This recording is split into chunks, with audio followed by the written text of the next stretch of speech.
Bismillahirrahmanirrahim. Assalamualaikum warahmatullahi wabarakatuh.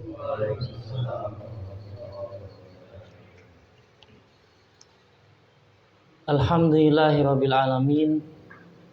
Hamdan katsiran thayyiban mubarakan fih kama yuhibbu rabbuna wa yarda.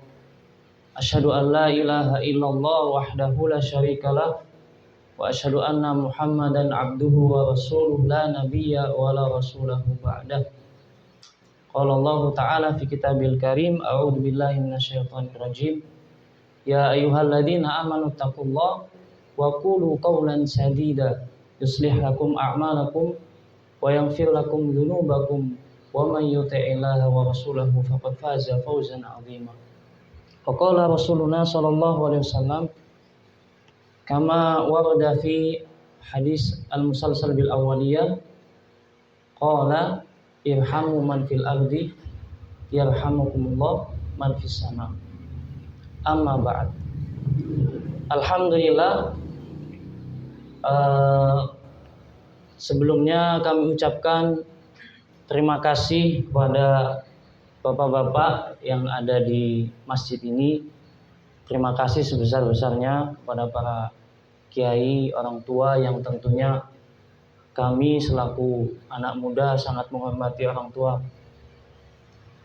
Kami diberi kesempatan di sini tidak lain dan tidak bukan dalam rangka mengingatkan akan pentingnya kita bertakwa kepada Allah Subhanahu wa taala.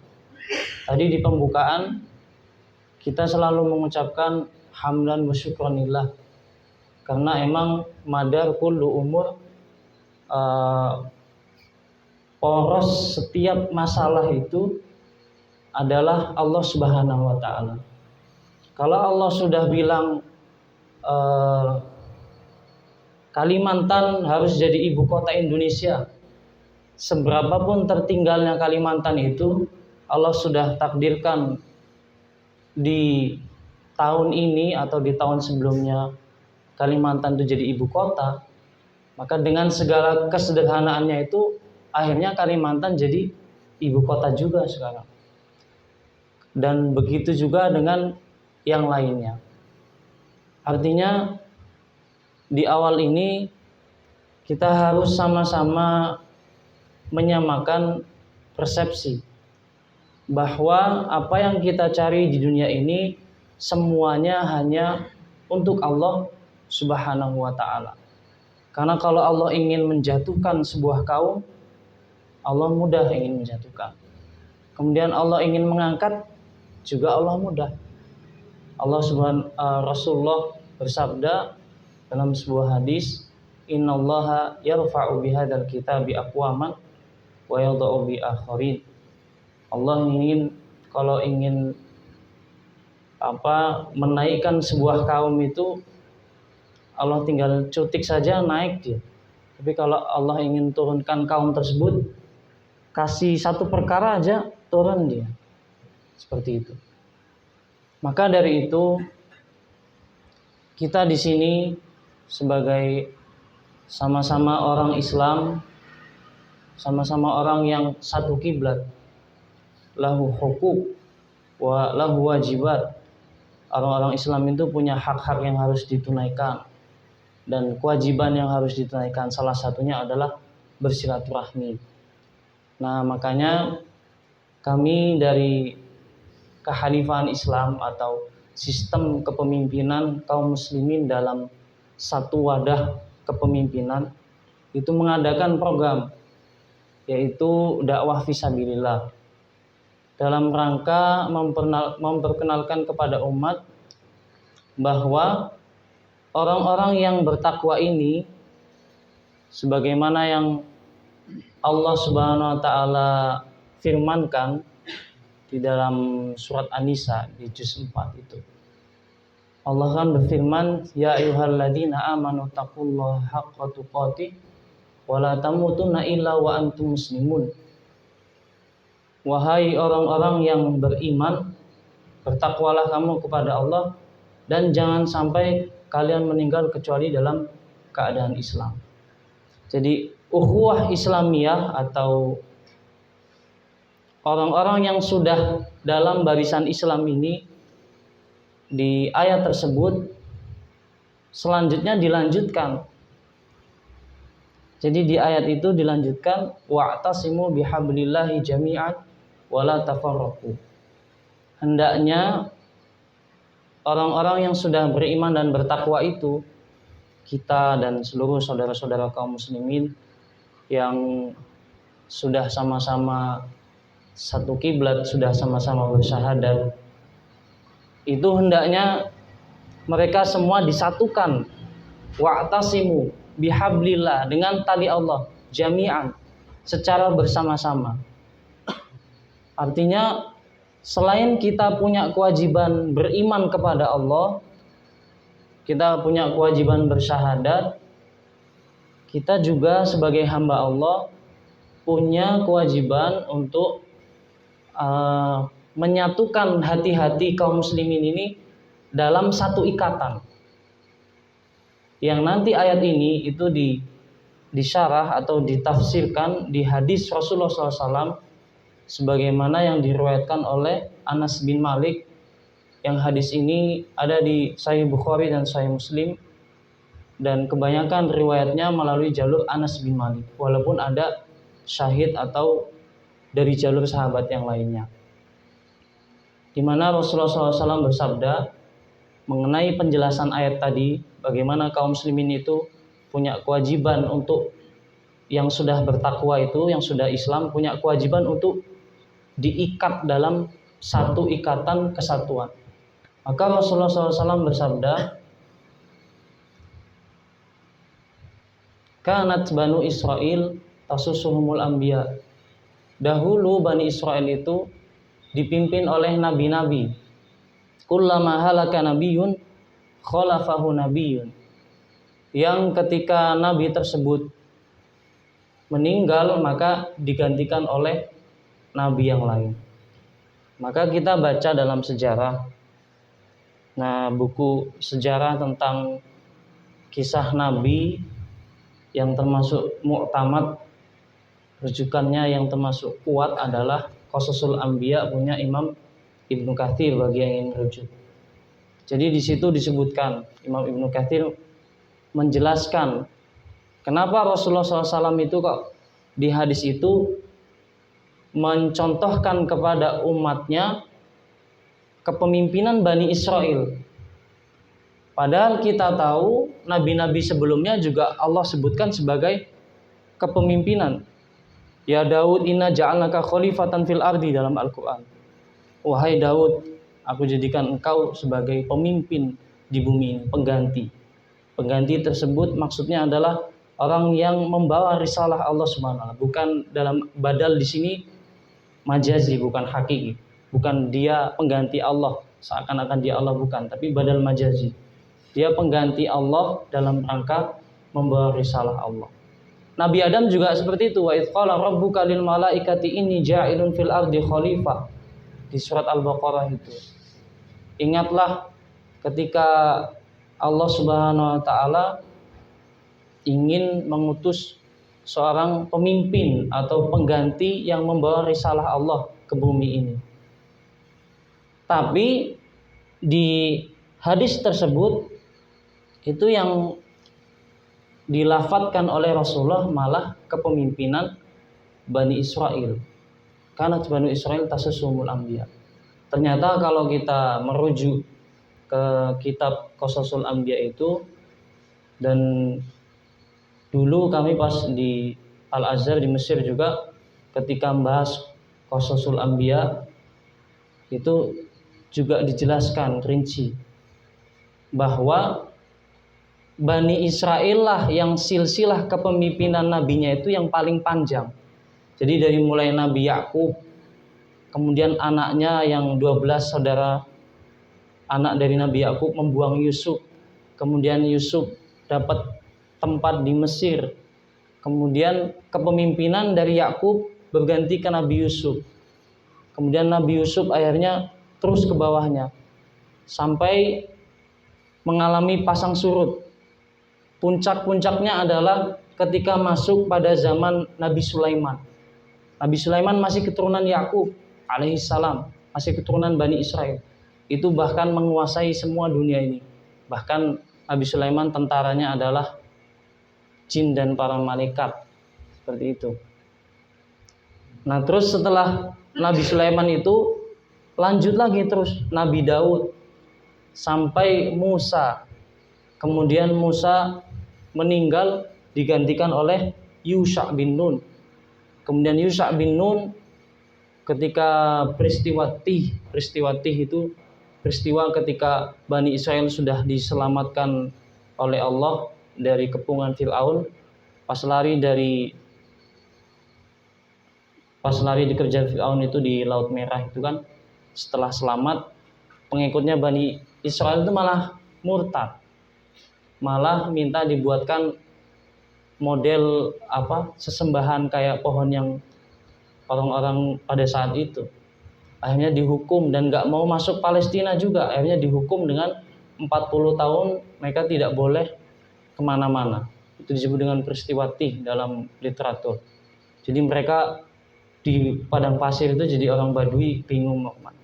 Itu pun masih ada kepemimpinannya, di mana di situ dikasih amanat kepada Yusha bin Nun. Kemudian setelah itu Bani Israel kemudian terbagi menjadi raja, terus kepemimpinannya hingga sampai pada Nabi Ibrahim, kemudian Nabi Isa, kemudian akhirnya sampai kepada Nabi Isa. Nabi Ibrahim atasnya Nabi Yakub, Nabi Isa, hingga akhirnya diutuslah Nabi Muhammad SAW. Dan Nabi Muhammad, jadi kesimpulan hadis ini adalah bahwa Nabi Muhammad itu ingin menekankan kepada umatnya, kepada kita semua selaku orang-orang yang mengemban risalah, bahwa wahai umat Islam, walakin la nabiyya ba'di, wahai umat Islam, setelahku, setelah Nabi Muhammad itu tidak ada lagi nabi. Sehingga nabi-nabi setelah Nabi Muhammad disebut dengan nabi palsu atau nabi sesat. Nah, kemudian apakah berhenti sampai situ saja? Ternyata tidak. Ternyata Nabi Muhammad berpesan, wasatakunu khulafa'a fatakthur. Akan tetapi nanti setelahku ada pengganti-pengganti yang akan banyak. Nah, khulafa itu jamak dari khalifah. Khalifah adalah orang yang memimpin kepemimpinan imamatuddin, kepemimpinan agama ini. Jadi kalau kepemimpinan tani itu harus dipimpin, maka Islam pun harus dipimpin. Itu yang disebut dengan kepemimpinan Islam, yang dalam bahasa hadis disebut dengan khalifati.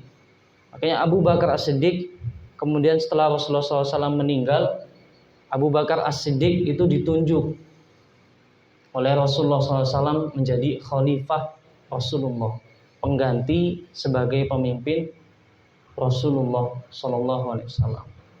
Kemudian Umar bin Khattab disebut sebagai khalifati Rasulullah SAW, pengganti dari pengganti Rasulullah SAW. Maksudnya pengganti Abu Bakar. Abu Bakar juga pengganti Rasulullah. Khalifati Rasulullah SAW.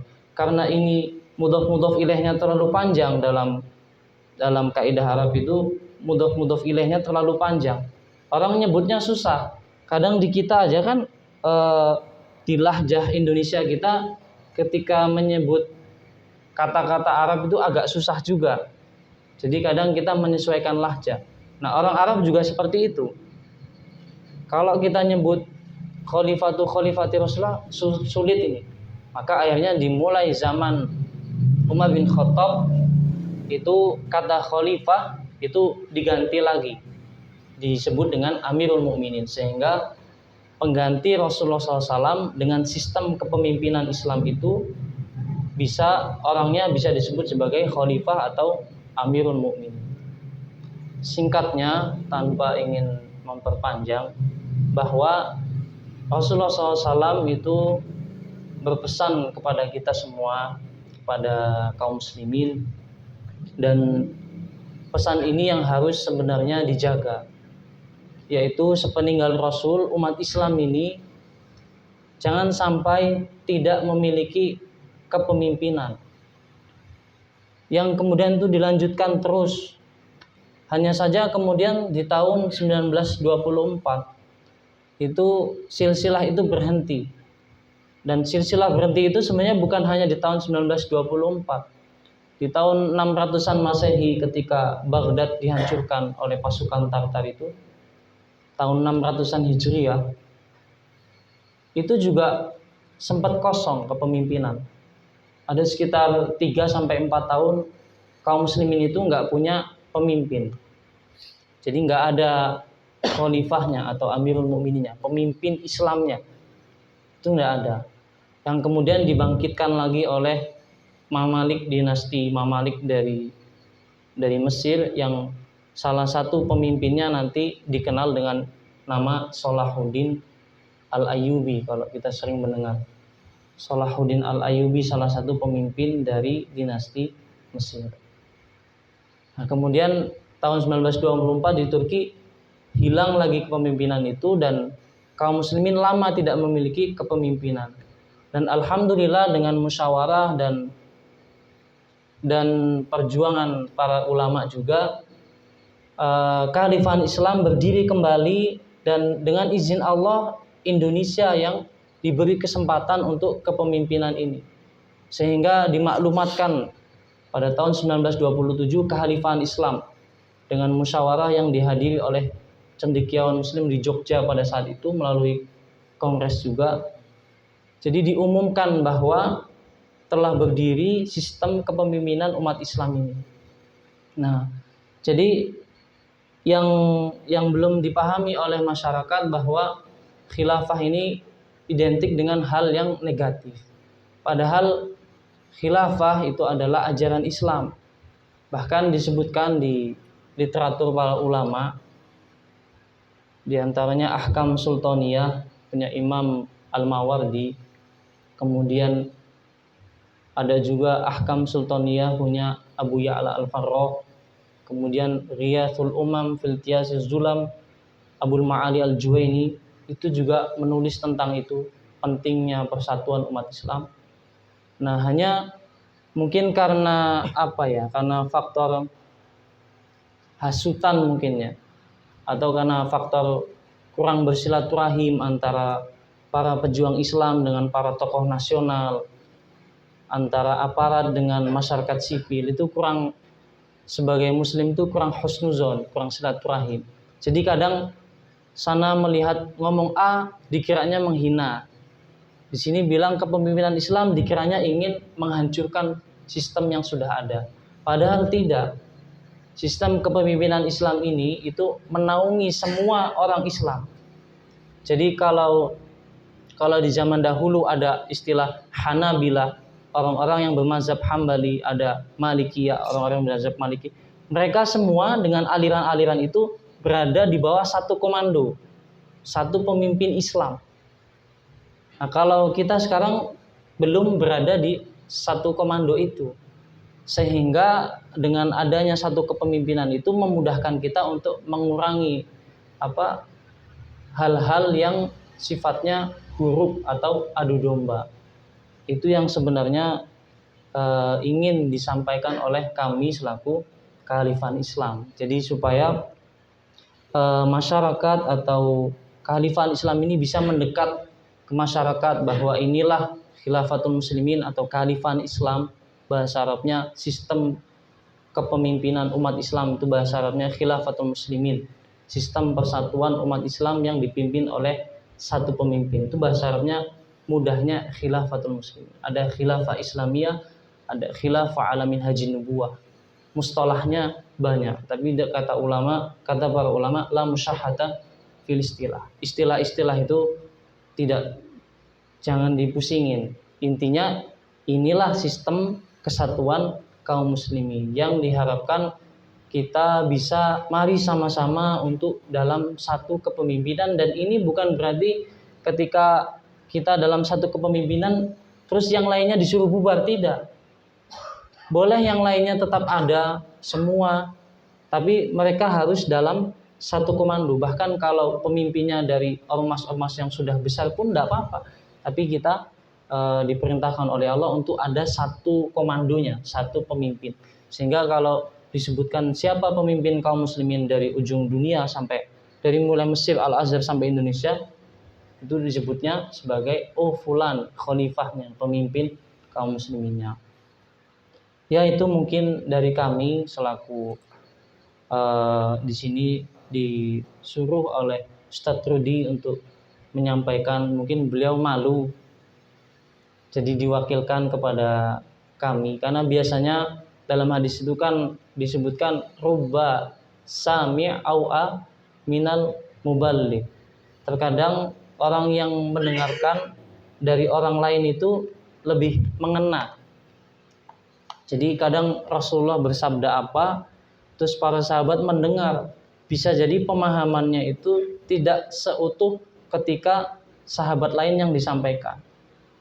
Itu maksud dari hadis itu. Jadi terkadang kalau kita mendengar istilah A dari orang ini, padahal esensinya sama, intinya sama, tapi kalau mendengarnya dari yang lain itu lebih mengena sepertinya, seperti itu. Itu saja mungkin dari kami.